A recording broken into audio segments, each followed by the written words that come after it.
Okay, so I'm kind of going to get started if that's okay.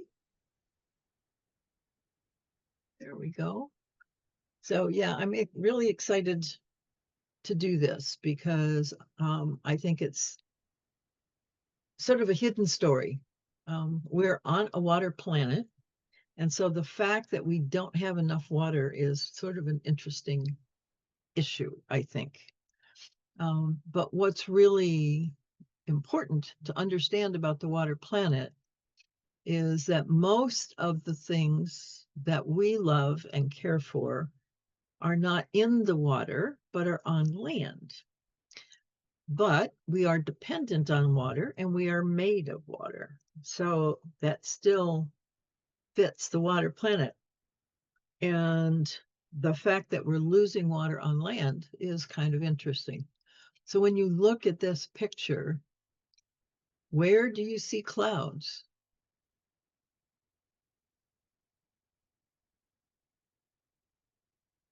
So the clouds are mostly in the green space. You don't see many clouds in the brown spaces. And that's really important. And you don't see a lot of them in the blue spaces either. There's a few, but most of the clouds that we see are in the green spaces. And that's an important thing. So heat is what drives water into the air, and it prevents rain from falling at the same time. And of course, it makes fires more intense. But the fact that we are a water planet and that we are losing fresh water at quite a rate, actually. We've lost 2,623 gigatons of fresh water in the past 17 years worldwide. So I'm going to go back to this. What happened? Where's all that water going, and why are we losing water? Why is the land drying out? And that's everybody's experience. People are saying it's so dry, it's so dry. And at the same time, we're having these flooding events, you know, and it's, Are you? am I recording? I certainly hope so. Yeah. Yes.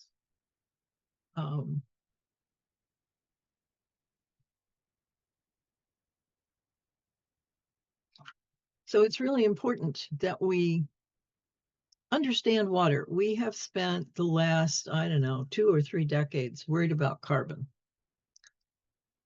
And I have to say, some of the older folks bought that too. Initially, when people really started talking about what the issues were on the planet from a climate perspective, there were lots of folks that talked about 2 legs of climate change. One was carbon and one was water. The problem with water is that it's not well understood, and it's much better understood now than it was even 5 years ago. We now know things about rainmaking that we didn't know then. So there's no blame for not understanding it before at all, because this is fairly new information. But carbon won out because it was easier to talk about and it was easier to understand. The problem with carbon is that it's only 5% of the cycle. And if you do the water cycle, you'll get carbon. If you work on carbon, you don't necessarily get water at all. And so it makes a really big difference if you're willing to pay attention to water or whether you're still hooked on carbon. So it's good that we're working on carbon. The metaphor I like to use is that we have this pot on the stove and we got a fire under the pot. And carbon is like putting a lid on the pot, so it keeps the heat in, which makes it hotter. And we're working very hard to lift the lid, and that's fabulous. It certainly is going to help. But the truth of the matter is that we're not working on the fire underneath at all. And we're not trying to put out the fire. And what puts out the fire is water. And we're on a water planet, so it shouldn't be a problem, one would think. The problem, of course, that it is because heat is a driving force. It is actually water changing form that manages the temperature, the climate temperature. And it's water going from liquid to solid and solid to vapor and liquid to vapor that uses heat or throws off heat. So it's that change that is one of the major driving forces for the temperature on the planet. And as things heat up, that cycle accelerates. And when water evaporates and goes into the clouds, that's great, except when it doesn't fall. And when it's hot, it doesn't want to fall. It wants to fall into cool places. It doesn't want to fall into hot places. But if it stays in the air for too long, then it has to fall just because it's so heavy. And that's when we get the drenching floods that we're getting. So keeping water in the air is not a good thing. The only place that water really serves us is in the soil. When water's in the soil, then it brings life to the planet. Any other place, it brings life to the oceans, that's true. But it does not bring to life on land unless water's in the soil. So that is the most important thing for, in my view, that we need to really get our hands around. And it's where we have the most power because we create heat. That's one of the things we're really good at. So especially in cities are, heat centers, and we know this, they radiate heat. And because we make all these hot, hard surfaces, and and I'm not going to remember the name correctly. I usually have it in the slides so that I don't have to remember it. Um, but there is a law, uh, Stephen Bolin, or something very similar to that. And what that means is that when heat comes down and it hits a hot surface, it's actually reflected back 3 to 4 times at an increase. So those hot surfaces are not only hot, they're making things hotter with that reflecting piece. So it's not just cement and asphalt, although those are stellar things to do that, but any uncovered land will also do that. And that's why deforestation is such a big issue. And I'm going to talk more about that. The things I've been learning about how we manage forests now, how we need to manage forests, and the difference is truly astounding. Um, yeah, are truly astounding. I'm going to leave it there. Are there any questions about what I've said so far? And so this is the biotic pump. It's not the best picture, but it's not a bad picture. And most of us have learned about the water cycle in elementary school. So we know that water evaporates from the ocean into the clouds and it goes over to land, and it's usually a mountain there with trees on it. And it falls on those trees and then it runs down the mountain and it goes back into the ocean. Well, that's a very simplistic view, but yes, it's correct. It's just not sufficient. And it really is misleading. It is critical because it talks about what happens on the coastal areas. And that is really germane to what happens inland. Australia, for instance, got rid of a lot of their trees along their coast, and they created deserts in the middle of their continent because there was no way for the water to go from ocean into the middle of the continent.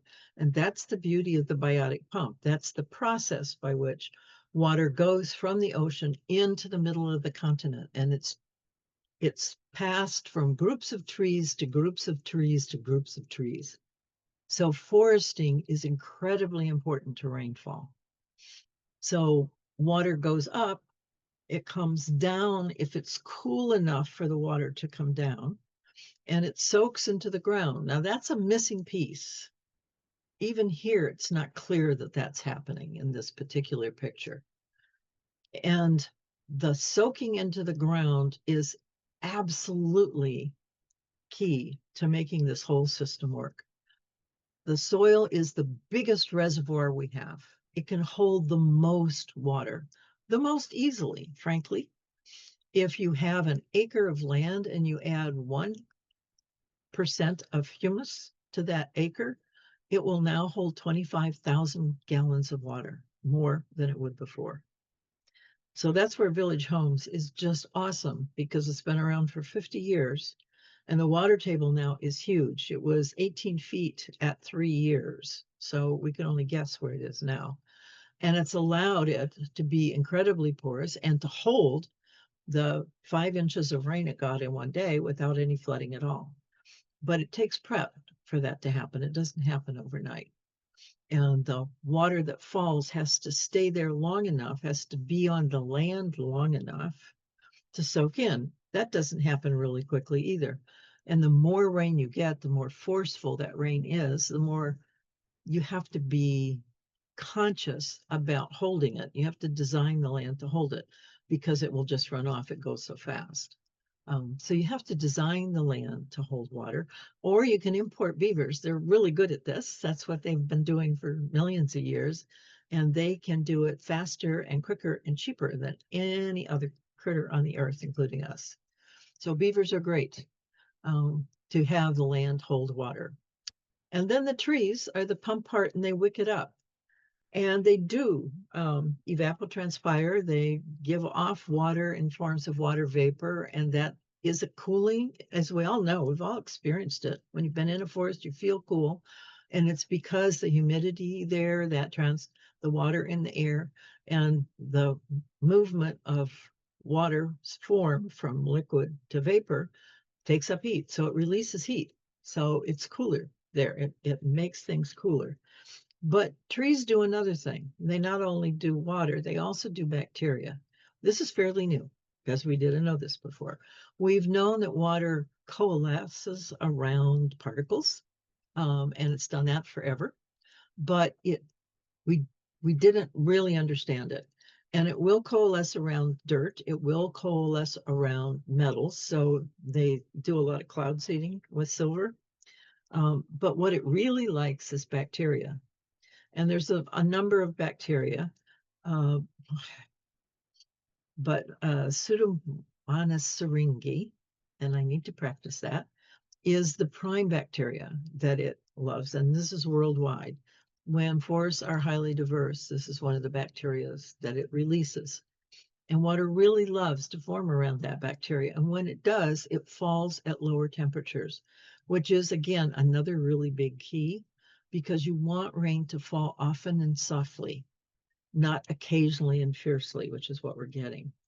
So maintaining this cycle, allowing water to do that flow, is a way of making sure that it gets as much possibility of rain as you can possibly do. You make the conditions as perfect as you can. And then that's more likely to generate a softer, more consistent rainfall. And that keeps the cycle alive and going. The planet's changing, and that's a hard space. It's a hard space for all of us. I think it leads to an incredible feeling of overwhelm with people, which is one of the reasons why people deny it, is because they do feel overwhelmed, even if they won't admit it. It's just so massive. And the world is such a big place, and we're such small people, and there's so many things to do. I mean, there's just endless crises.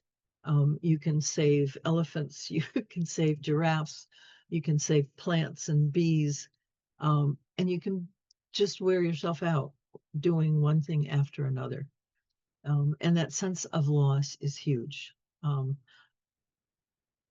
I have to say, from personal experience, when you truly get into the place where you allow yourself to feel the pain of that, it is incredibly overwhelming. I have never felt such grief in my life, and I lost my son. So is it is truly huge. And so there's a resistance to really engaging with this. But the beauty of it is that you can't change something that you deny or don't engage with. It's the acceptance of it. And this is Elizabeth Kubler-Ross, for those of you who know her steps, um, was very wise in her understanding that it's the acceptance that allows you to see the possibilities. And when you begin to understand how much agency we have and that change is now inevitable, I mean, we cannot stop what has started. We have way past that point. But I do believe that we can mitigate it if we help her do what she wants to do, which is cool. She's designed the whole world to be cool, to stay within a range of temperatures. And she's maintained that temperature for over 65 million years. This is one of the things that James Lovelock just could not get his head around. And what led him to the Gaia theory is that how in the world is it possible to keep temperature and oxygen levels stable for such a long time? How is it possible? And it's possible because all the things on Earth, all the life on Earth has been helping that happen. And trees are a huge part of that. We didn't know it. We have been merciless in removing them, and we're still playing that game pretty heavily. But trees offer the resilience, but not just trees. I love trees and I get caught in that all the time. It's really forests that make the difference. And I'm going to stress that because we're good at planting trees. I'm in a city where we have $12 million to plant trees, and they're busy doing that. And the standard model is to plant individual trees 15 feet apart. You dig a hole, put the roots in, and you're off. You might put a little mulch on top. But that isn't how plants grow. It isn't how trees grow. Trees don't grow by themselves. They grow in communities called ecosystems. So planting forests is really where we need to be. And this leads to what you can do because you can plant a forest. You can start out by just loving your dirt. And I mean that so completely. It's not a euphemism. I mean it very specifically. Dirt is such a complex thing. We have no idea. I mean, I certainly had no idea what it really was like. And yeah, I can say the words life is in the soil, but what does that mean? If you have a teaspoon of soil, you have a billion life forms, is what it means. So scientists are now saying that 2/3 of all life on the planet is in the soil, is in the dirt. That's an incredible amount of diversity. Absolutely incredible. And we're losing it at a very fast rate.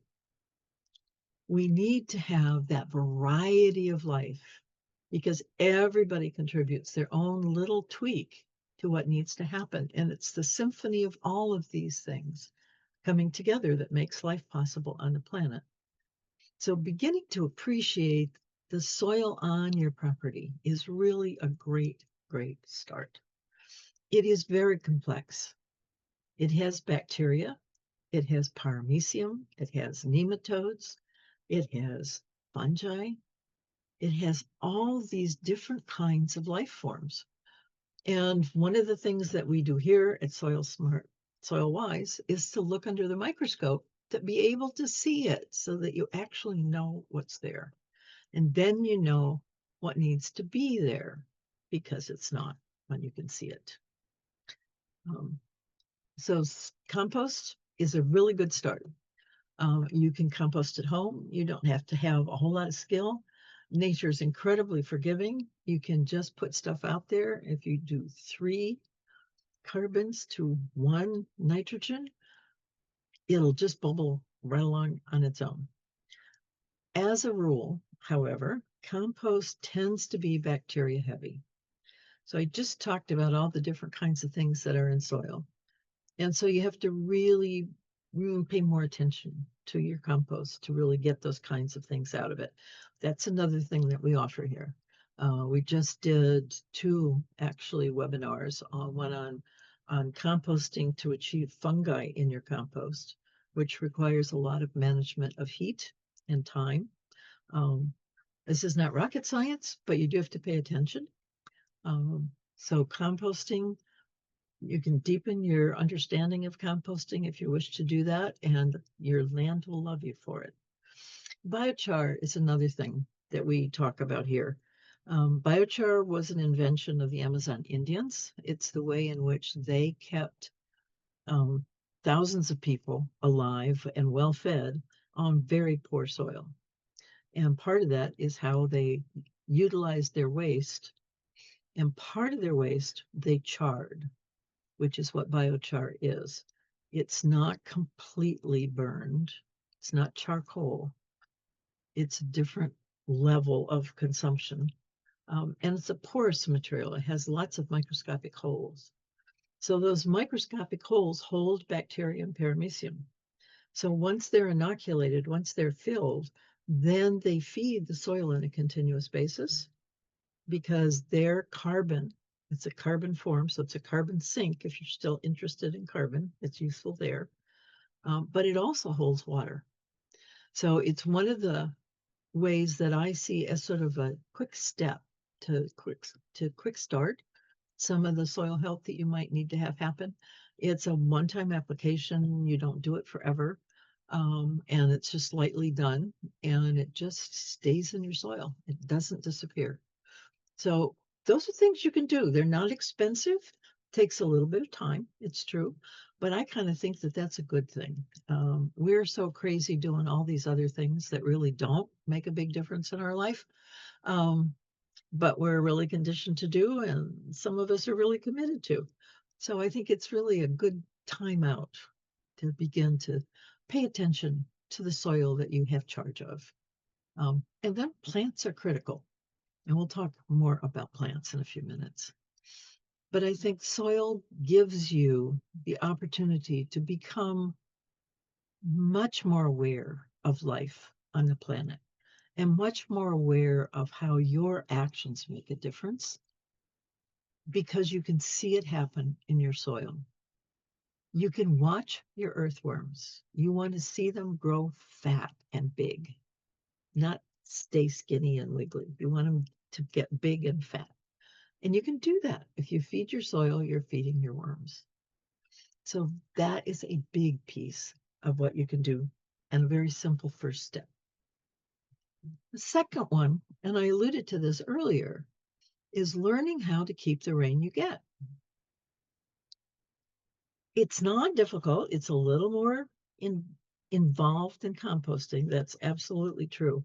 But there are whole ranges and whole levels of how to do this effectively as well. So rain gardens are a really simple way. Dry creeks are beautiful. They're great decoration for the front yard or the backyard, and they fill with water when the rain comes, and they slow the water. So what you want to do is to slow, sink, and store it so that you can share it. So rain gardens do that, swales do that, dry creeks do that. You can put things in water barrels. It certainly is helpful. But if you have a 2,000 square foot house and you live in Spokane, we get about 17 inches of rain a year, which is considered very dry.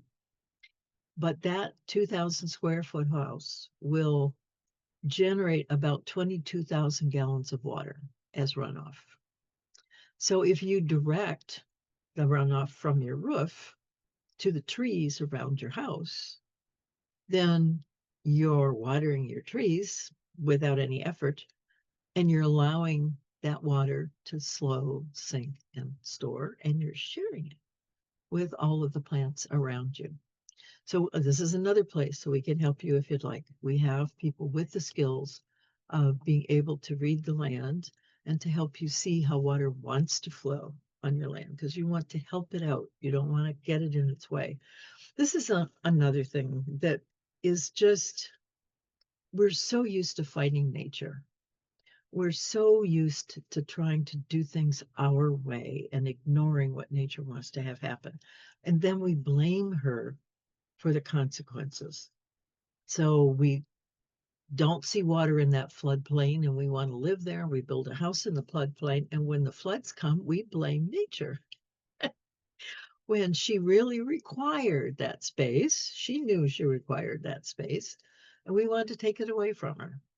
So, learning to work with nature is a really big part of this. And you can do it from the beginning and you can change it once you're there. So, nothing is fixed in stone.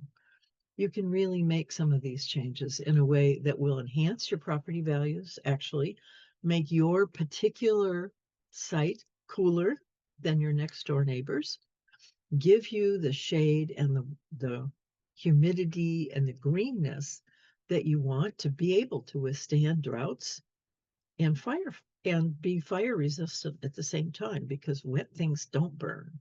So the more water you have in the soil, the more fire resistant your property becomes.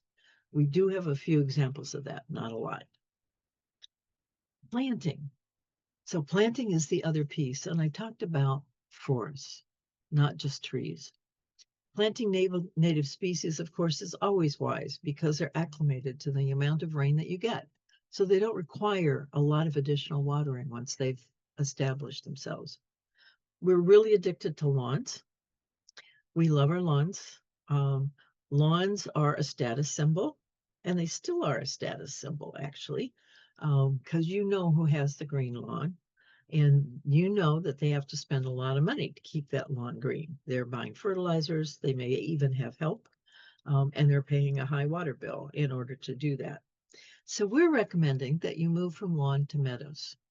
Meadows are beautiful. They're filled with flowers for from early spring to late fall. So you have flowers almost all year, half a year long.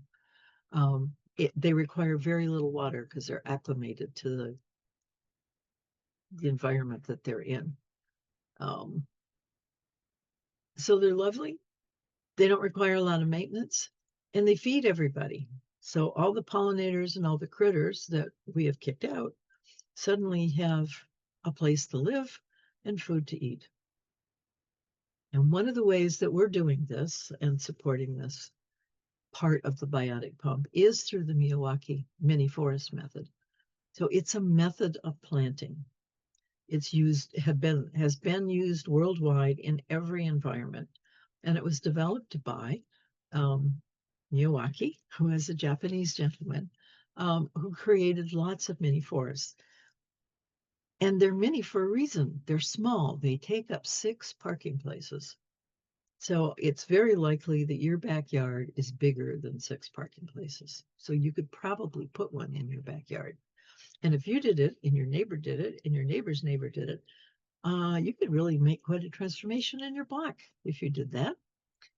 So Miyawaki forests are a wonderful way of planting, and they have huge benefits. So if you plant a Miyawaki forest, the forest is all planted in a day, but it's small. It's 6 parking spaces, so it's not an overwhelming thing to do, but yes, it's really good to have friends to do that with. You plant very closely because look at this picture. The forest is dense. It's not something it's easy to walk through, especially deciduous forests. There's lots of life at different levels, and permaculture talks about stacking and about different levels in a planting situation. And this is one of them where you want to use that kind of understanding. So you plant all levels of the forest. So there's the trees, but then there's the bushes underneath, and then there's ground cover or small plants at the bottom. They're usually that's where the edibles come from, although bushes also give you edibles. So you can plant food forests in this fashion as well. So you plant them close together, you plant them all in a day, and yeah, you do have to take care of them for about 3 years. So you have to pay attention. It will require more or less watering depending on the situation and all of that, and more or less weeding. Not a lot of either one, actually, but some.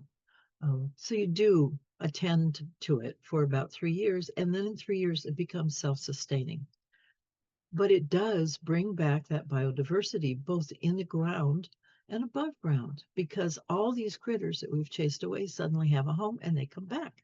So you'll see birds and small animals that you haven't seen for generations actually magically appear. We have wonderful stories of Miyawaki forests all over the world where that has happened, where they've suddenly seen plants, insects, and animals that they hadn't seen for a long time because now they have a home. So this is a very doable thing. So here's an example. So we at Soil Smart are really committed to making cities sponge cities. We happen to be based in Spokane, so Spokane is a high priority item for us, but we would facilitate this in any place for sure. There is a worldwide movement to create sponge cities, and China has been quite a driver in that, but they're everywhere in every country. And what it means is that you're turning those dark, hot, dry spaces into green, cool, lush spaces. And when this is done at scale, it makes a profound impact on the climate, which is why we're thinking cities. And yes, every resident's lot is going to make a difference. But the more residents that participate and the more the city facilitates that participation, then the more likely it is that the city will become a sponge city and have a regional impact on the rain capacity of the region. So this is for me a really dynamic and wonderful way to begin to have a huge impact on your local area where you live. It's about being wet and green. That's just the key. Everything you do should help make it wet and green. That gives you at least 15% degrees cooler. It allows for way less water use because if there's water in the soil, you don't have to add it through watering.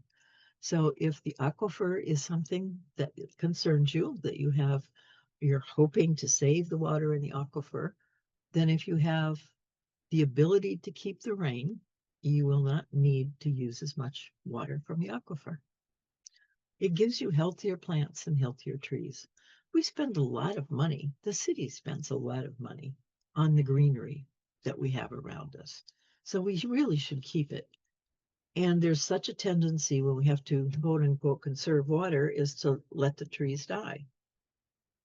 This is a way to preempt that kind of situation. If we're working on keeping water in the soil, if there's water in the soil, we don't have to water. It doesn't require us to add additional water, and it saves the trees and the plants.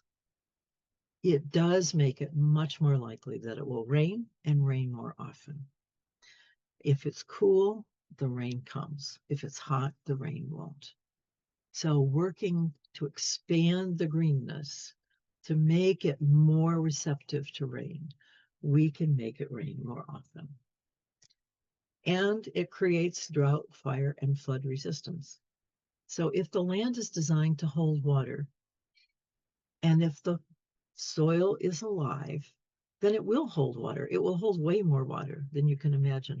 And plants are really an important part of that because they have roots and those roots go down. So when roots go down, and they will go down farther if it's more moist soil, if the soil is more alive, then that keeps it porous as well. Because there's not just life in the soil, there's also structure in the soil. And that structure is made with fungi and it's made with the holes that some of the larger, like the nematodes, make, and moles make, and worms make, and other little critters that burrow through the soil. They leave holes.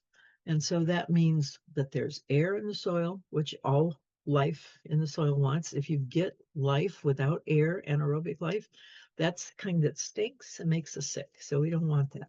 We want life that needs air around us. So you want air in the soil. And it also, those holes are what hold water. So you need those holes in the soil. You need the structure in the soil. You need a soil strong enough and alive enough to have those holes so that it's porous enough to hold water and air. And when it does that, it's drought, fire, and flood resistant. Does anybody have questions about that? Because that's sometimes a hard concept to get in your head. It helps to rebuild the aquifer. It impacts regional climate tremendously. We have examples mostly in Africa and India. These are two places where they really understand the problems with drought. And many of the people who live there live directly from the land. So it has an immediate personal impact when there's not enough rain.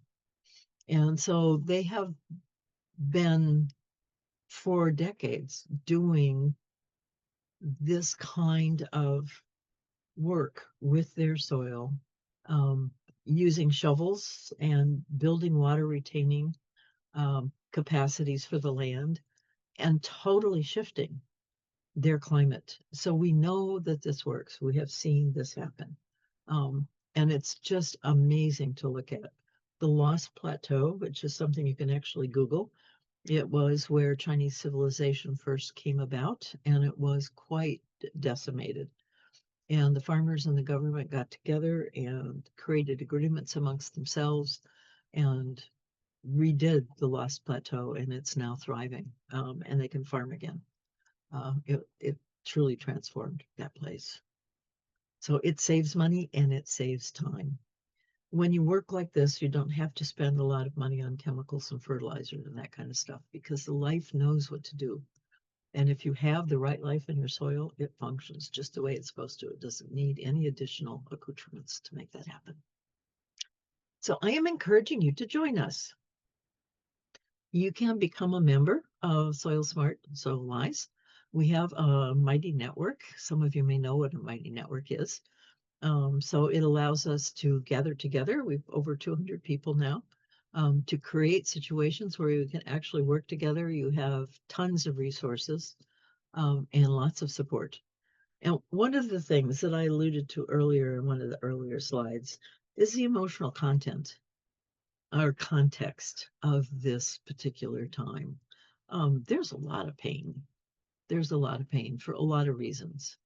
Yes, the politics sucks, but so does so much that's happening in the environment. I mean, it's just really painful to see what we're putting the earth through and putting other living things through.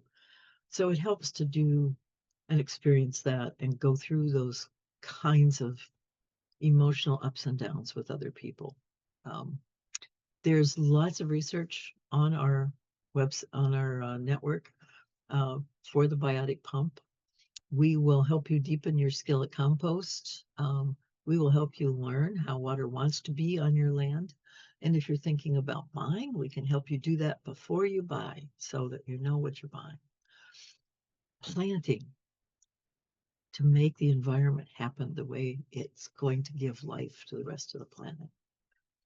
And it really helps, I think, to appreciate the future when you have other people to be with you. So I do encourage you to join us. It's $10 a month, $100 a year, and you get access to all our webinars. So cooling the planet is, I believe, part of the Prime Directive. So the Prime Directive comes out of my values work. And in my world, values form systems, which is truly revolutionary and totally changes. It did totally change for me my understanding of values and how they work. Just really dynamically different stuff. So values as systems makes a big difference.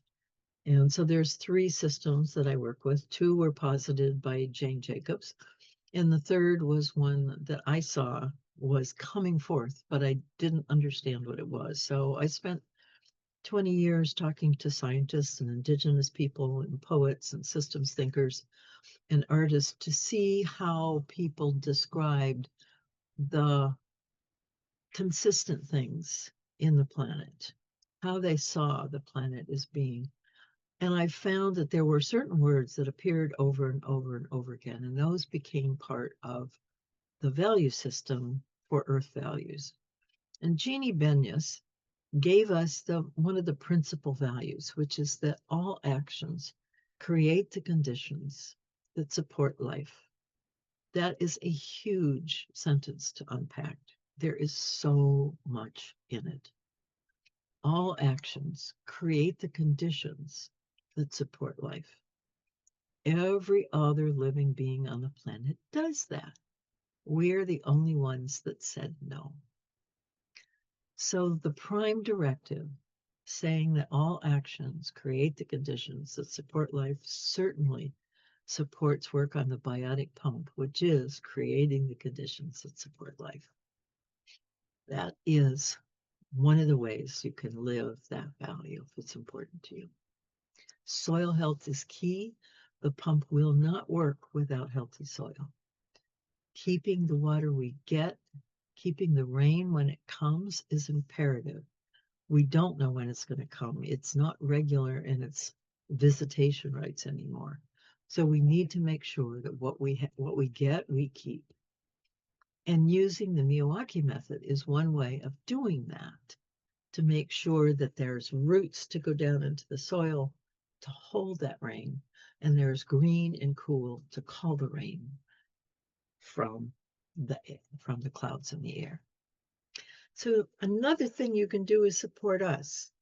So that you can support us directly by planting us, or you can plant for us if you're really into the Miyawaki idea and think that would be a stellar thing to do. Please do contribute. And we are also offering 3 scholarships, 2 in soil science and 1 in land hydrology. So if you want to contribute to that effort, please do that as well. Now, a word about the QR codes.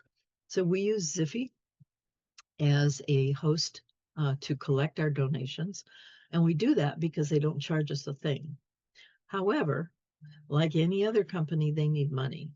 So when you donate, you may get a request for a tip, and they suggest a 17% tip. And if you want to do that, that is fantastic because you're helping Ziffy stay alive. But it's optional. You are not required to do that. And any money that you donate, if you don't tip, will go directly to us. So we appreciate your help for sure. And we would just love to see you around. We'd love to talk and work with you. We'd like to support your programs. We'd like to help you learn how to do these things better, become more skilled. We're all learning that, every one of us. And we've got some great historic folks who really know way more than many of us. And then we've got a bunch of learning folks, and we're all just working together to make this wonderful planet we love green and moist and cool. So I look forward to talking with you in more depth about this.